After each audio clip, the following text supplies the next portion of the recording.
Well, I'm remiss in uploading more episodes of this series of why and how the VA sucks, but I got another one today. I've had plenty between now and last year when I did the first one, but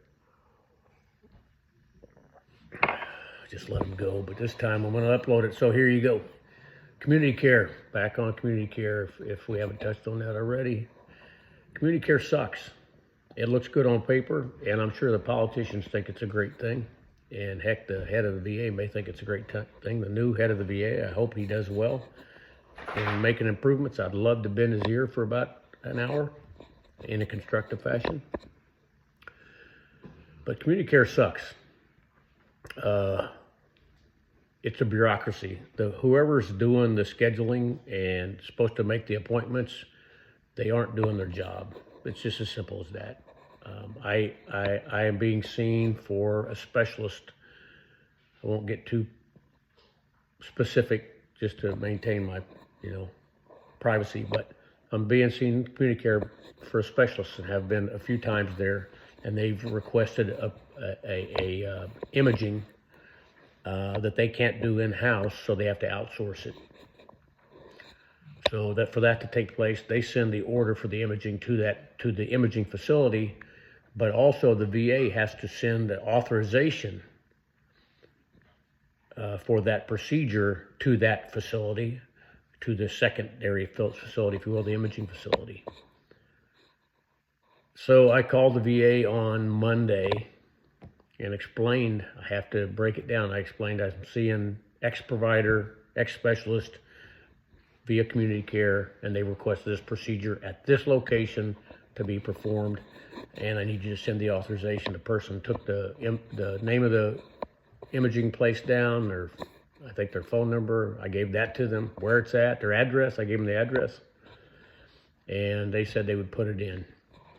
So I called the imaging facility today, and there is no authorization from the VA. I'm not remotely shocked, because the community care system is broke, and it's the bureaucracy of it, not the meat and potatoes, but to get it all set up. It's just broke. So I called community care just now and spent a half hour on the phone explaining to the individual what's going on, and he said, "Well, we'll fax it to them." They supposedly already did it, but we'll fax it to them. What's their fax number? He's asking me their fax number. I don't know. And he said, "Well, can you get it for me?" I said, "Yeah, I can get it for you, but I have to hang up and call and go through their menu system because it's on the recording." He said, "Well, can you do that?" I said, "I'm not going to do that. I just spent a half hour explaining my situation to you. When I call back, I'm going to have to spend another half hour explaining to the person that answers that time when I finally am picked up in the queue." I said, "Call this number, select option 3, then select option 3 again, and you'll get the recording that has the phone number and email address on it."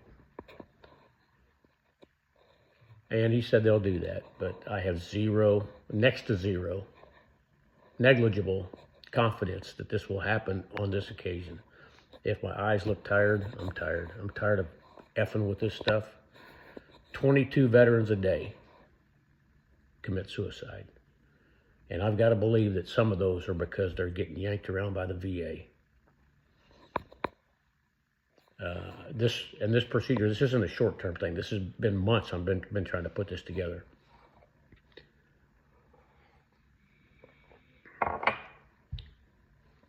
That's episode number 2.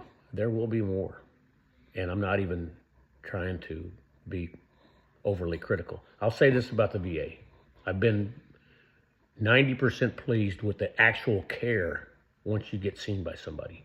There's one provider, and that could happen, I guess, in the civilian, if you will, sector as well. There's one provider in the VA that I'm very dissatisfied with. I'm satisfied with his care, but the communication is non-existent, and that's a problem. But anyway, that's episode number 2. Stay tuned.